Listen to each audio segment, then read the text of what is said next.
Hi guys, welcome. I decided to do my project this semester on childhood obesity. So to start us off, I have a few statistics. The occurrence of childhood obesity increased from 14% in 2000 to 15.5% in 2004, then again to 15.9% in 2010. The epidemic was then recognized by the American Heart Association, who began a campaign to inform Americans about obesity and its link to heart disease and diabetes.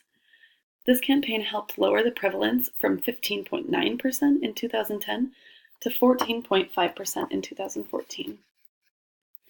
Obesity in adolescence is such an alarming issue because overweight children are at high risk for diabetes or diseases that follow them throughout their life. The prevalence of type 2 diabetes among adults has risen from 4.7% in 1980 to 8.5% in 2014.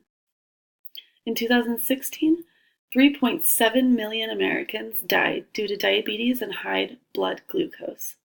These statistics have a direct correlation to childhood obesity, and once we address obesity in children, the number of adults dying from diabetes will begin to decline. Cardiovascular disease is also highly prevalent in adults who were overweight as children. This is mainly due to eating habits that were established in adolescence. Childhood obesity disproportionately affects low-income families in America. This is true for a number of reasons, including food deserts, lack of governmental funding for after-school programs, disparity of parks and playgrounds, and school lunches with little nutritional value. So I became interested in childhood obesity for two main reasons. The first is that I educated myself on what a healthy diet does and does not consist of, and quickly realized that my diet growing up was fairly poor. Second, I grew up behind an elementary school, and every weekend the playground was teeming with neighborhood kids playing kickball and tag. I started to notice in the last 10 years that every time I go home, less and less children are playing outside. So, about 3 years ago, I began having terrible heartburn on almost a daily basis. I was concerned with the fact that a woman in her early 20s with a healthy BMI was having heartburn, so I started to research what a healthy diet should look like. I quickly realized that I was over-consuming refined grains, red and processed meats, and dairy. I then remembered something called the food guide pyramid, which is it was a huge influence on what I previously believed was a healthy diet. So I pulled up the food guide pyramid and immediately realized how flawed the chart was. First of all, the base of the pyramid is overflowing with white bread and pasta, without clarifying that refined grains should only be about 25% of the total grains you consume.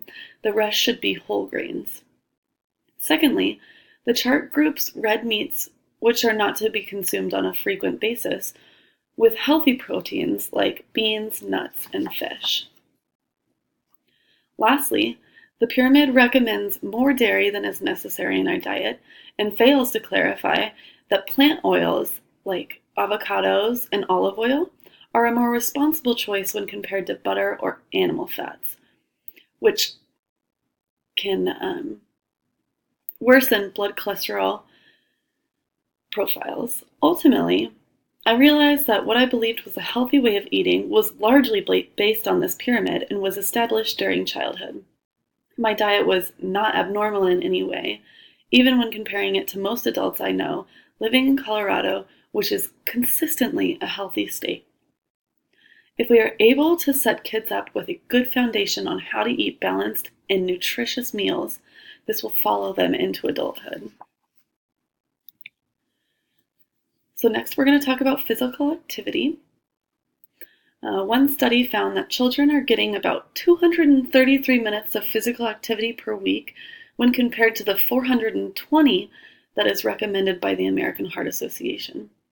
Recently, the Trump administration cut $1.2 billion worth of funding for after-school programs.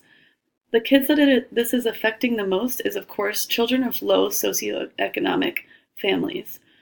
Most of these after-school programs include physical activity, and sports that parents are otherwise not able to afford.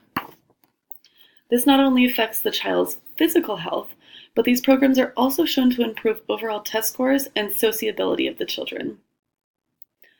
An expert on this subject, Heather Weiss, mentions that children that are involved in after-school programs are more likely to excel in the labor market. A separate study showed that if children are involved in sports or activities in school, they are twice as likely to be physically active with classmates on the weekends. A survey given to mothers in low-income neighborhoods in California asked how often they're able to take their children to the park, and if they don't, why. 80% of mothers said that they don't have the time to take their children to the park, and they also mentioned that it was because of local crime rates and a belief that teenagers use parks to deal drugs. In that same survey, the mothers mentioned that they would be willing to take their children to a public gymnasium if it was affordable. Play 60 is a campaign that was set forth by the American Heart Association to encourage kids to get out and exercise for at least 60 minutes per day. The campaign seems to have had some success when we examine the decline of obesity rates from 15.9% in 2010 to 14.5% in 2014. Many famous football players were involved in the advertisements, which got children excited about getting outside. So many studies have been conducted examining the meals that children are receiving at home and why parents resort to specific foods. One study specifically examined low-income neighborhoods and found that there are less full-service grocery stores in deprived areas of the country when compared to high-income regions. This means that the parents of low socioeconomic status, which don't always have reliable forms of transportation, have to travel further to get groceries. It also means that fast food restaurants are more likely to be in close proximity to their home than a grocery store is. Another study discussed why parents typically stick to meals high in refined grains and proteins and low in vegetables and whole grains. Of course, a good amount of parents mentioned that their children wouldn't eat the alternative. But another common answer was that the parent was unfamiliar with preparing vegetables, and that is why they typically avoided cooking with them. Community gardens have proved to be educational and beneficial to parents, teachers, students. Educating parents on how to incorporate more vegetables and replace refined grains with whole grains will facilitate healthier food choices for the child outside of the home as well. So I have a few maps for you. This is the prevalence of childhood obesity in 2011. You'll see that the southeast states have a higher prevalence. And then looking at the adult obesity map, you'll see the same prevalence, and as I mentioned before, the risk of adults becoming obese and having cardiovascular disease and diabetes has a lot to do with overweight childhoods. Now we're looking at the rate of obese children who are enrolled in the Special Supplemental Nutritional Program for Women, Infants, and Children. So this program targets at-risk parents and then give them supplemental resources to feed their children healthy meals and to keep themselves, the parents, healthy as well. So you'll see that obviously people who are enrolled in this program have a much lower prevalence of obesity and overweight. So this program is definitely working. So for my data analysis, I decided to take a look at public school lunches. Public school lunches in America have a major deficiency of nutritional components. Many parents are having a hard time affording sending their children with a lunch or paying extra for the healthy alternative school lunch. So I compared 3 different public schools and their lunches One was in Denver, Colorado, one in Mississippi, which has a consistently high rate of childhood obesity, and the last was a primary school in France, which is a state school, meaning that it's a public school, not a charter. Before we analyze the data, it's important to understand that these results are for a full day, but only include breakfast and lunches. So it's to be expected that a few categories are lacking, but not all. Okay, so this is, I couldn't get the pictures very big, but taking a look at the left here, this was the school lunch for the Denver public school. I have 2 weeks listed here, but I only entered a week worth of data. This is on something called Super Tracker, which is a governmental food tracker that'll tell you the nutritional value that you're receiving from the meals that you're eating. So again, this is a week's worth. It's telling us by food group what the child is missing out on. So if you think about typical American diet, breakfast is typically where they would get the most fruit in their diet. Lunch would be vegetables and grains, and you would assume that dinner would be more grains and protein. So taking a look at this, the child should have fulfilled their fruit values by this time in the day, by dinner time. It looks like they have consumed 1¼ cups when the recommended is 2 cups. So not awful, but we would really like for kids to be at that 2 cups by the time that they're eating dinner. Taking a look at vegetables, the child is seriously lacking in their daily recommended value. So it looks like this child got ½ cup worth on average that week, when 2½ cups is the daily recommended value. Moving on to grains, whole grains should be the majority of the grains that they are consuming, but it's not. The refined grains outweigh the whole grains by quite a bit.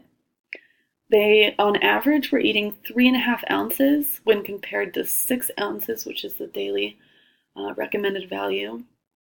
So not too under. We assume that they're going to eat more grains at dinner, but we would like it to be at more 4½. I wasn't very concerned with dairy and protein because I was assuming that the child was going to receive these food groups during dinner time. So let's move on to the Mississippi Public Elementary School.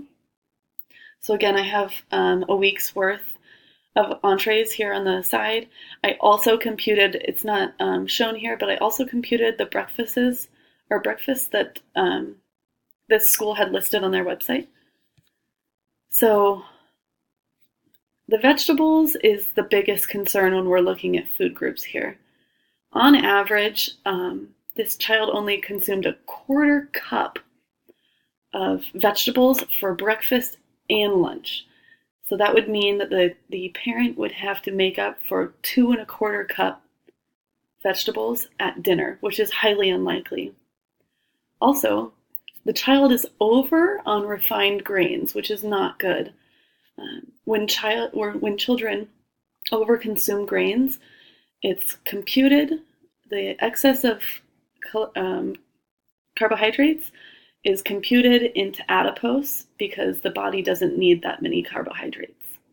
So that's bad. That turns into fat.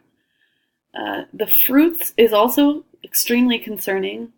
The kid on average ate 0 cups of fruit by the time they were going home for dinner at the end of the day. And it's unlikely that the parent is going to give them 2 cups of fruit for dinner. Again, the dairy and protein I wasn't necessarily concerned with. So this is the Paris Primary School. This one's probably the hardest to read out of all of them on the screen here.